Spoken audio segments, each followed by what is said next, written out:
A new report from the Wall Street Journal says billionaire investor and Facebook board member Peter Thiel encouraged Facebook to continue running political ads on the platform without fact-checking them.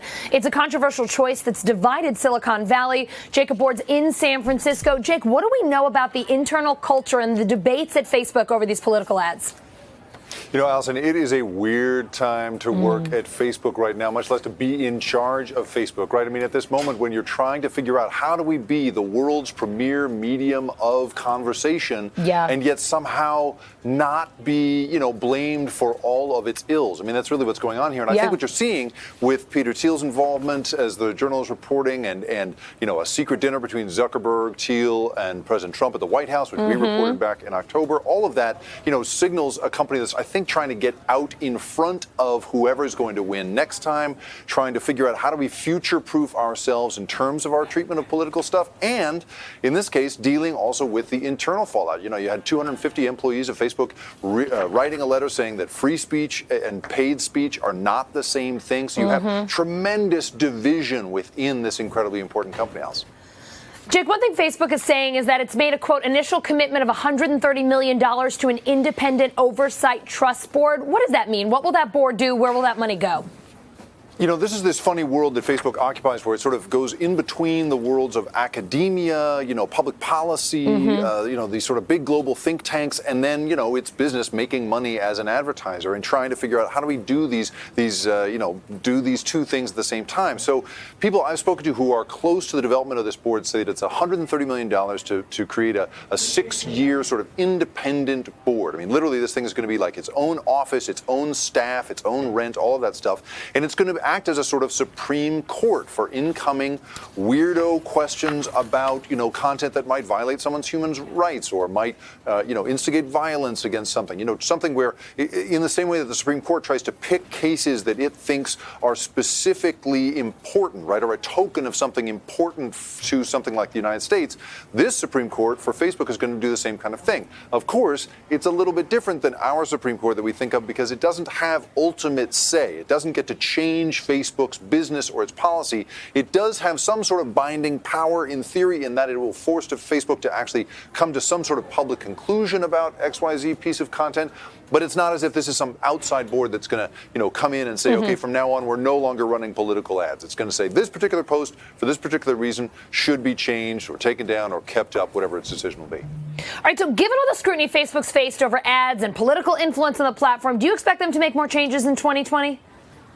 I mean, I just don't see how they won't be able to, you know, they won't have to make some kind of change here, right? Already you've seen its rivals, right? Google has limited the micro-targeting you're allowed to do on its platform when it comes to political ads. Twitter has said, we're not doing political ads whatsoever. And here Facebook is the one sort of saying, we're not going to make big changes. You know, we're going to allow politicians to lie in their ads.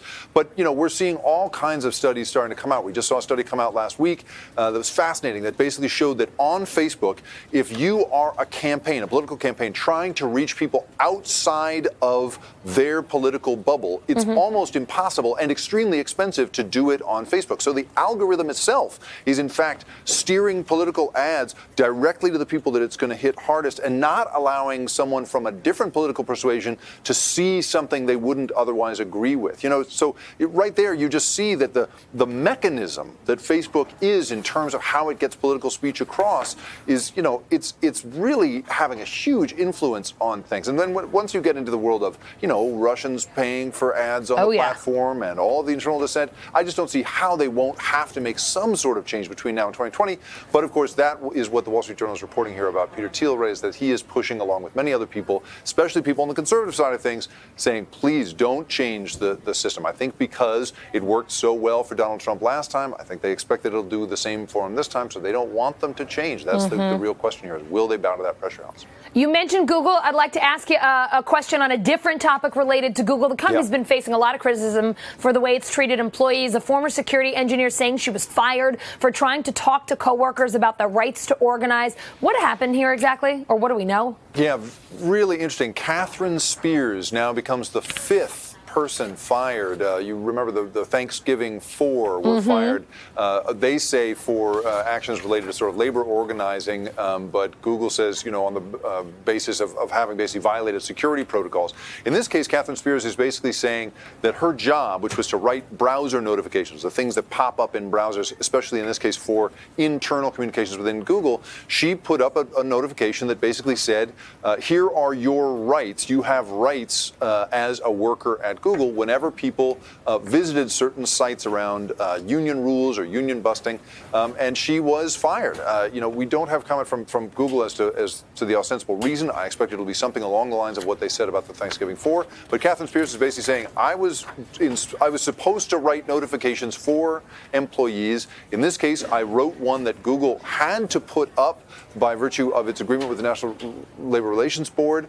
And so she is now filing an unfair labor practices complaint, joining these other 4 who are also filing in this case. She says that she was interrogated very harshly and repeatedly, was pressured by the company to incriminate other people that may have been organizing around labor. I mean, it's a mess, Alison. This is another case in which a worker, in the company, doing something around labor, got treated in a very old school way by this very new school company. It is an interesting time in Silicon Valley, to say the least. It's a cool and weird beat, man, I'll tell you. It's a lot of stuff going on. Thank you so much. Thanks.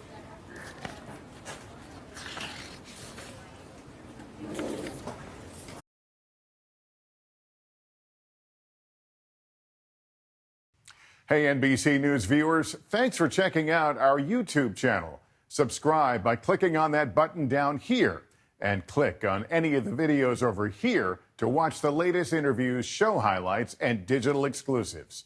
Thanks for watching.